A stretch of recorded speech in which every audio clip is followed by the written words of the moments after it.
everyone, and welcome to the Webcast. Thank you so much for joining me today. I am here doing this webinar for the Workforce Solutions Rural Capital Area Workforce Wednesday virtual job fair.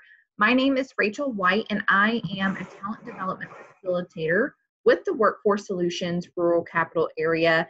And the regions that we work within are Bastrop County, Blanco County, Burnett, Caldwell, Fayette, Hayes, Lee, Llano, and Williamson. So that is us. That's who we are. We offer reemployment services to job seekers, all kinds of different services you can access at workforcesolutionsrca.com to get a complete menu of what we do offer to job seekers to help them during their job search. So welcome. I'm so glad that you're here.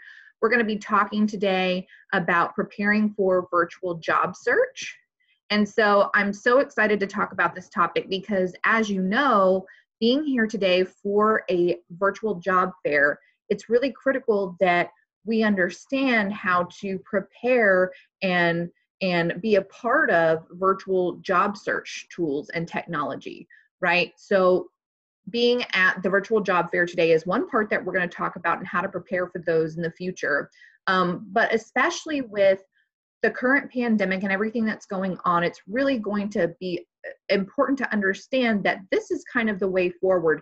This is the way that a lot of employers and companies are going to be utilizing employees or hiring candidates. They're going to be conducting business. So there's a lot to be said about the virtual world now of business. And so let's talk about how to virtually job search and be ready for that, okay? Because we're so used to doing a lot of things in person, having interviews in person, just conducting job search in person through being in a computer setting in a resource room, accessing computers, and now everything is from home. And so and so we need to know how to virtually job search and make the most out of it in order to get that job that we want.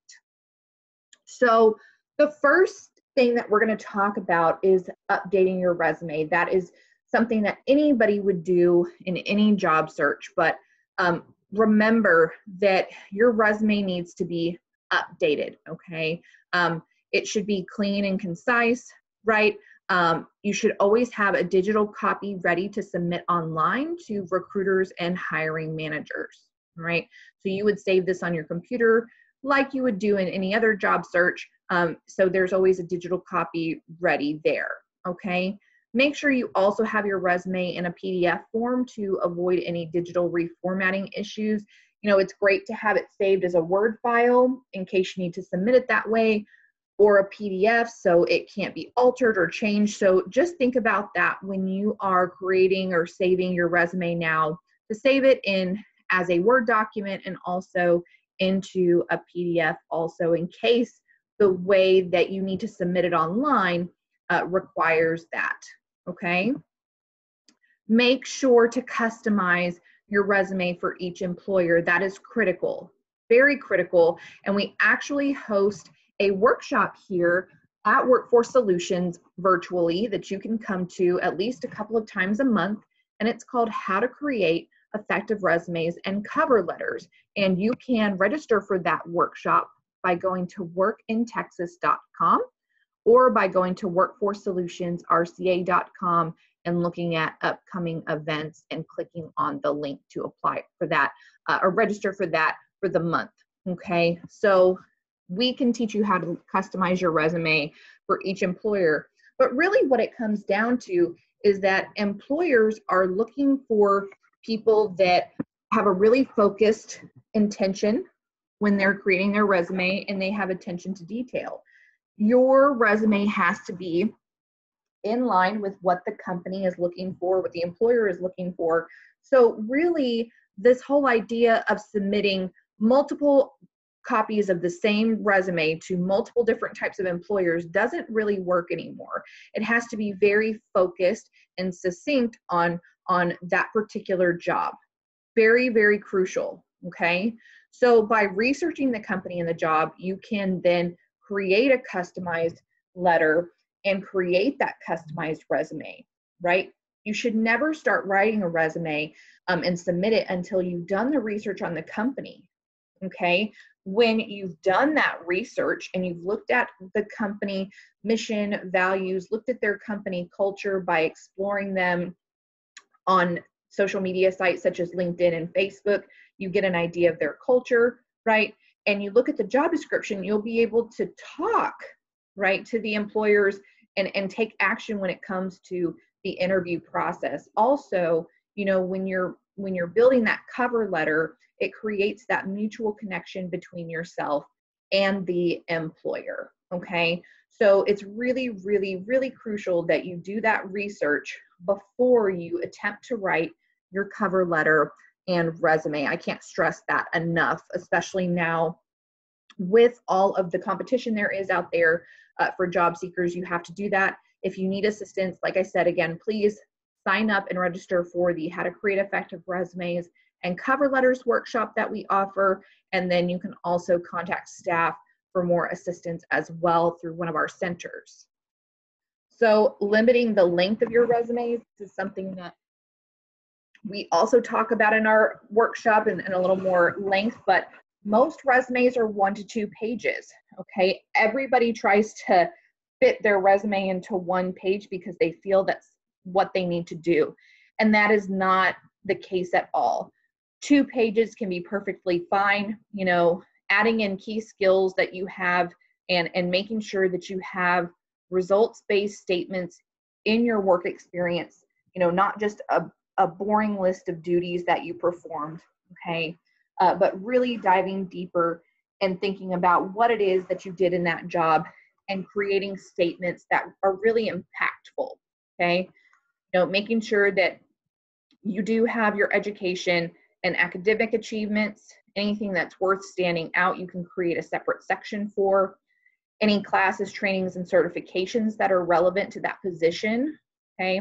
Or personal or academic projects. But remember, you need to make sure it's limited between the 1 and 2 pages unless you are preparing a federal resume or you're high up in academics or you are a CEO or something like that. You may not need more than 2 pages. So just think about that in the resume process that you're writing. Then proofread your resume, of course. Read it line by line, word by word, go slowly, and read what you've written, okay? So make sure that it makes sense, especially, you know, your work experience, your results-based statements that you're going to present to the employer, okay? You can use an online program to scan your resume if you would like. There's a lot of resources online. One is called jobscan.co. However, it does have a limited number of free scans per month before paying a fee. So it's up to you if you want to use that or not. Totally not required. You can also go to workintexas.com, and that is free to you as a registered job seekers, and it can provide you keywords based on occupational titles that can assist you in adding those to your resume. You can also score your resume within our resume builder system in Work in Texas, and it will kind of be a guideline for you and show you, you know, what it is you might be missing, you know, how you did in this particular section. So for assistance with Resume Builder, you can also contact any one of our staff members, and we can certainly help you on Work in Texas. And of course, that is always a free resource to you as a registered job seeker. Okay, and then just read it out loud, have someone else proofread it, you know, all of those basic things before you're actually ready to send it out. So that's just a little bit about resumes and cover letters. Again, for a more extensive training session on that, please attend our How to Create Effective Resumes and Cover Letters workshop. Okay, so the second step in preparing for virtual job search is keeping yourself tech savvy, okay? You know, everybody seems to be at a different level when it comes to technology and digital tools, all right? But the one thing that everybody has in common is that they're going to always have to keep up, right? So you're always going to have to be keeping yourself tech savvy, making sure that you are preparing and learning different types of technology tools that are out there that are helpful to you, whether that's Word, Excel, PowerPoint, other types of platforms and training courses, okay? But you do need to do your cyber homework, right? And that's what I talked about before you write your resume and cover letter. You need to run internet searches on corporations where you might want to work. And so you can do that by looking at different types of social media sites in addition to the company website. So you have LinkedIn, you've got Facebook, you've got Twitter and Instagram. You can also access other websites like glassdoor.com, of course, Google, and learn as much as you can about a company, okay? You can also create a social media strategy to market your talent, okay? And then make sure you create or update your LinkedIn account, because there are recruiters out there and employers who are looking for you as well. So it's kind of a double-sided scenario here. And you want to make sure that you always have your LinkedIn account updated, all right, and that recruiters can view your profile. Reach out to your network. Ask your contacts for job leads or introductions to a hiring manager. Networking is one of the most important parts of job search. I can't stress that enough. And because we're now living in this more virtual type of world, we're going to have to utilize resources such as LinkedIn and Facebook to reach out to our network. Okay, so ask your contacts for job leads or introductions to a hiring manager.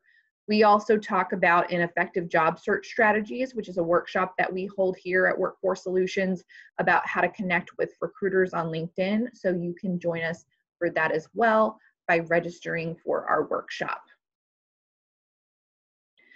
Focus on a specific occupation, okay? Very important in your job search, okay? Doing that one at a time when you're submitting resumes and cover letters.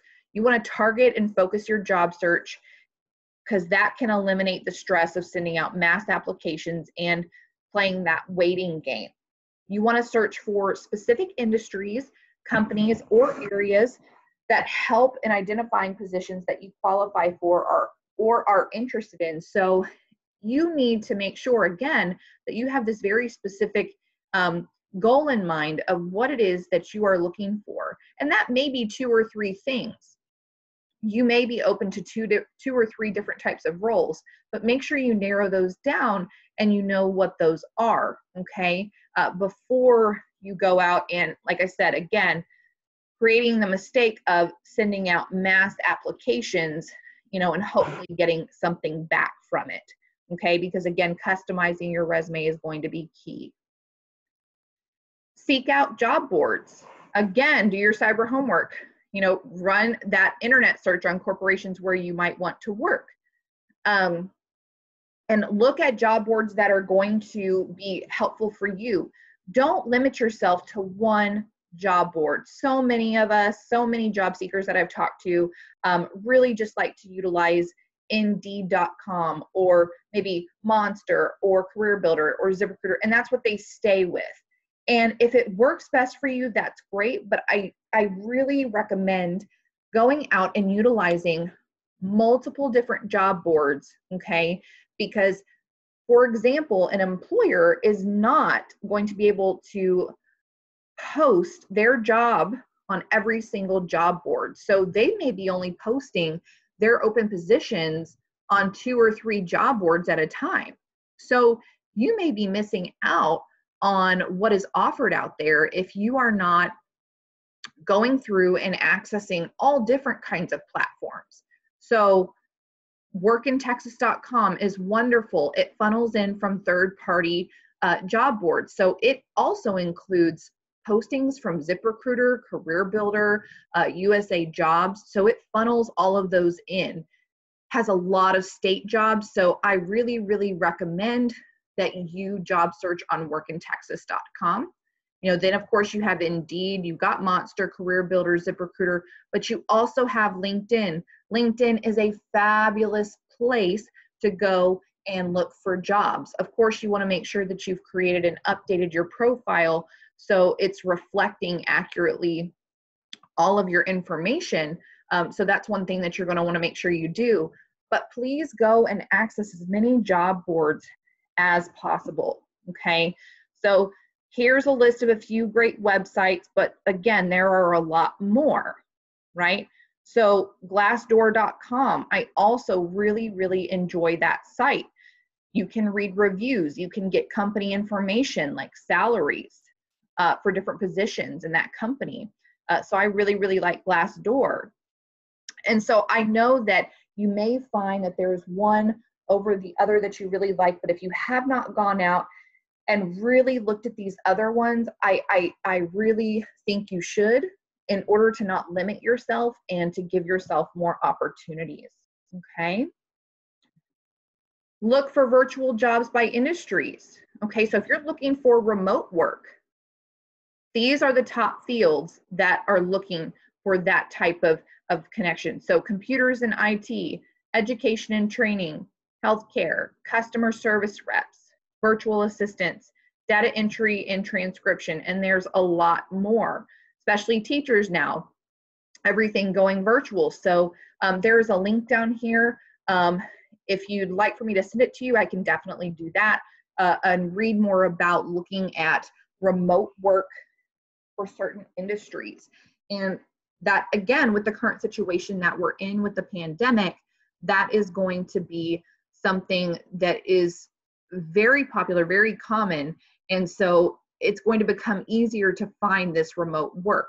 But if you'd like this link, please let me know and I can send it to you or put it into the chat notes. One of the things about virtual job search is that you do have to be very careful about potential job scams. Okay, so I'm going to talk to you about some of these things that you want to make sure that you look out for whenever you are conducting a virtual job search. These are possible red flags that could indicate a possible scam on a job posting.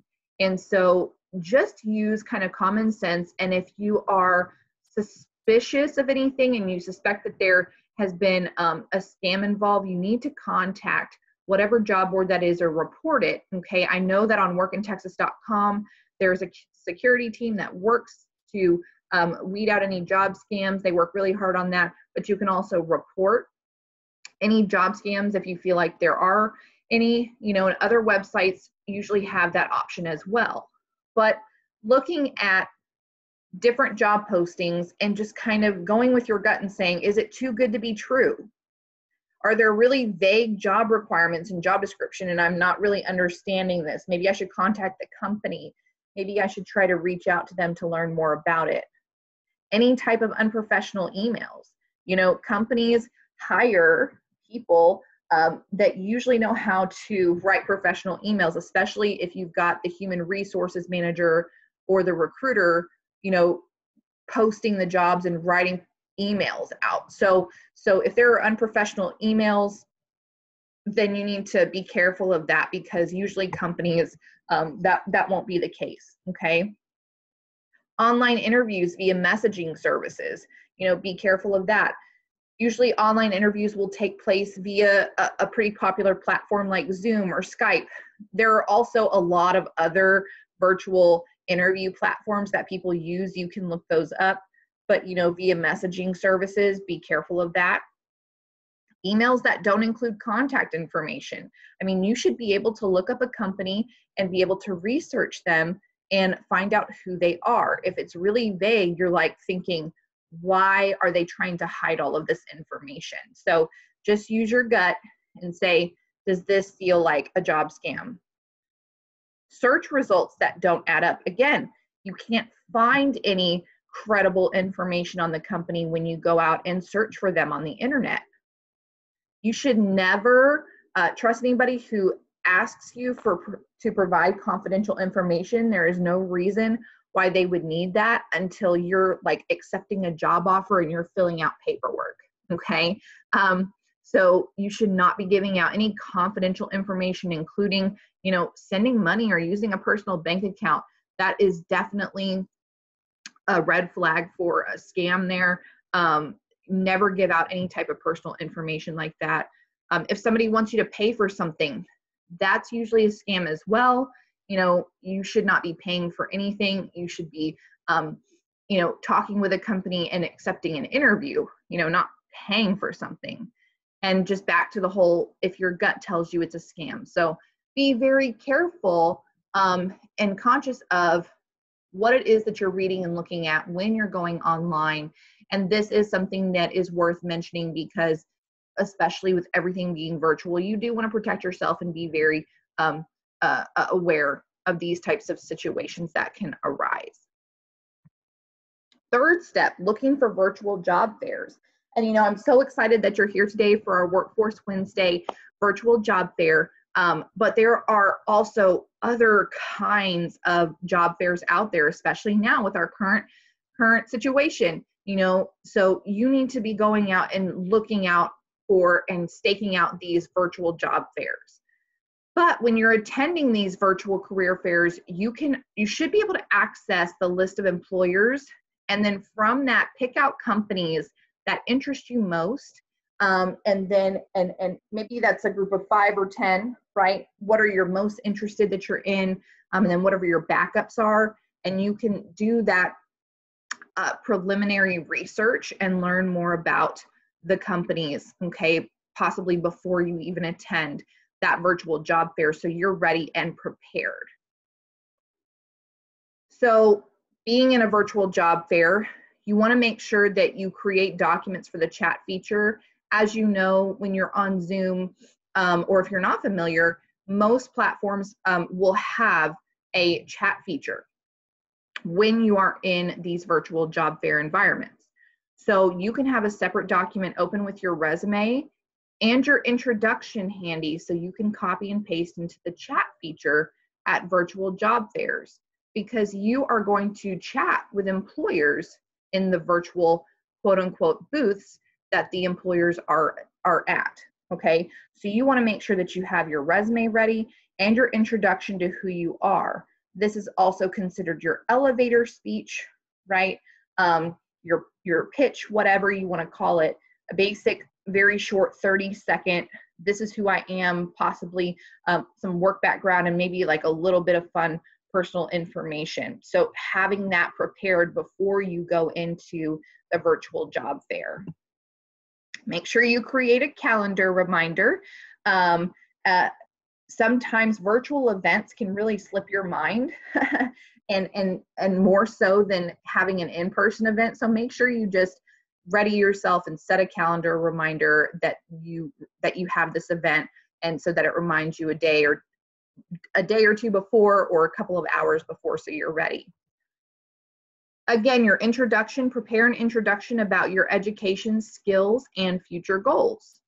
Okay, additionally, have a digital copy available to pin to your resume. Again, having this written up in Microsoft Word, okay? There's a lot of resources online that can assist you with creating your introduction and how to build one for yourself. Again, guys, it's just a 30-second introduction to yourself and who you are, and kind of like your background, your work background, maybe some of your skills and why you'd be great for that position, and then maybe future goals.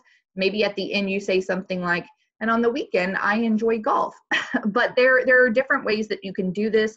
We also talk about how to build an introduction in our effective job search strategies full-length workshop that we offer here at Workforce Solutions. So if you're interested in attending that, please again go on to workforcesolutionsrca.com and register under the upcoming events, or we prefer you to register through workintexas.com. And you can access any of those workshop topics in Work in Texas under current month's events. Okay, so again, preparing your introduction, develop a 30-second commercial about yourself that allows you to make a really strong first impression. And this is your introduction to that employer. I told you it's essential that you provide an overview of your experience, skills, strengths, accomplishments, and goals. And this may look different for each job, each scenario. You know, maybe it's different in a job fair than when you are in an interview and they say, tell me about yourself. So it does take practice. Again, this is something we can work on with you. And you can also watch a lot of free online resource videos that kind of show you how to create an introduction if you're having trouble with that.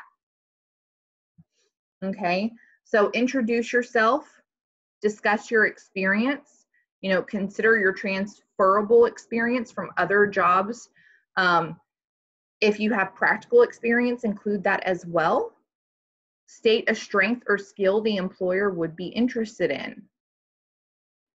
Follow with examples of your accomplishments in that skill. Describe your employment goals now and in the future. Most importantly, tell how you can immediately benefit the company. So those are just some ways that you can start out your introduction, but again, there are multiple ways that you can do that, and we can assist you here at Workforce Solutions if you're needing more help with that. Dress appropriately for a virtual job fair. You would think, oh, I don't need to get dressed up or anything like that whenever I'm doing something virtually on the computer. Well, no, you may be asked to have a visual conversation with an employer. So you need to make sure that you would dress how you would when you go to a regular in-person virtual job interview. Virtual job fair. Make sure your background is simple and your room has good lighting, and that you limit your background noise and that it's really free of distraction. Okay, you need to give your undivided attention to those employers that are there for you at the virtual job fair. Ensure that your internet connection is functioning and that your audio and video is working properly, as you might be asked to have a video interview. Okay, this happens quite often. You may meet up with an employer in a virtual job fair and they ask you to later on have a video interview, or they want to discuss this opportunity with you further. So you need to make sure that you have a good internet and video connection prior to that day as well, and that everything is working smoothly. Make sure you keep yourself organized. Okay, so organize each company that you spoke to or are working with in the virtual job fair and have their contact information. You can do this and create a spreadsheet or a chart. Do it in Microsoft Word, where you can easily input information about the connections you made or the companies to which you submitted your resume. Okay, so really, really important. This is something we also discussed in our Effective Job Search Strategies workshop, and how to really stay organized in the virtual platform, the virtual type of job search that we are now conducting, and how to not get disorganized and lose track of things. Send thank you emails to individuals that you made contact with and thank them for their time. That's really important. And guys, I also want to add to this, make sure that you ask for a connection with these employers on LinkedIn. Very, very crucial. They'll remember you more. You can connect with them and saying, it was so nice to meet you today during so-and-so's virtual job fair. I would love to connect with you. And you will start to stand out to them, okay, among the other hundreds of applicants that they may have. So it's about building that connection so you're remembered, okay? So remember, when using technology for job search, that your technical connections are an integral part of virtual job searching, interviewing, and attending meetings. So again, just going over, ensure that your computer bandwidth is sufficient for video interviews and attending virtual events. Know your phone range to avoid drop calls during interviews. So just be conscious about your internet usage, about your connections, okay? It's just really important, especially now kind of switching mostly to this virtual world that we're working in. Like I said, that you're going to have those technology issues sorted out with computer bandwidth and all of that internet connection information. So just a note about working from home. Whether you're working remotely, okay, for any amount of time during the week or full time, it's important to ensure that you're set up to be productive, okay? If you're not used to working from home, it's very important that you do that and really prepare yourself. And this goes back to making sure that your technology works and everything, but setting up, a distraction-free, quiet area where you can make sure that you get work done. This is really, really crucial because, again, as things have shifted and changed, we have to look at, this is our environment that we may be looking at for the next however much period of time. So you need to make sure that you have that space free of distraction, that it works for you, and that you can be productive, okay, if you find that remote job. So I'm so glad that we were able to talk about this today, preparing for virtual job search and just navigating the virtual world of work nowadays is just so important. And I want to thank you so much for joining me. I'm so glad that we got to have this conversation. And again, you can always come to one of the staff members at Workforce Solutions, and we can assist you with any type of job search assistance, reemployment services, and we would love to help you if you need further information on any of these topics that we talked about today. So I'm going to go ahead and turn it over for questions, and we can discuss those now.